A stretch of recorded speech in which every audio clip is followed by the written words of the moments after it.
Litoměřice a Lidická ulice. Právě tady najdete sídlo firmy Revaj.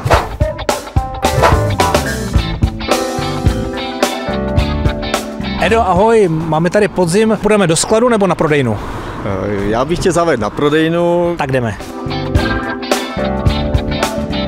Tady toho spousta, co bude ve slevě, ale nicméně vám chci říct, že prodejna je tady v Lidické ulici a ne v pivovaru.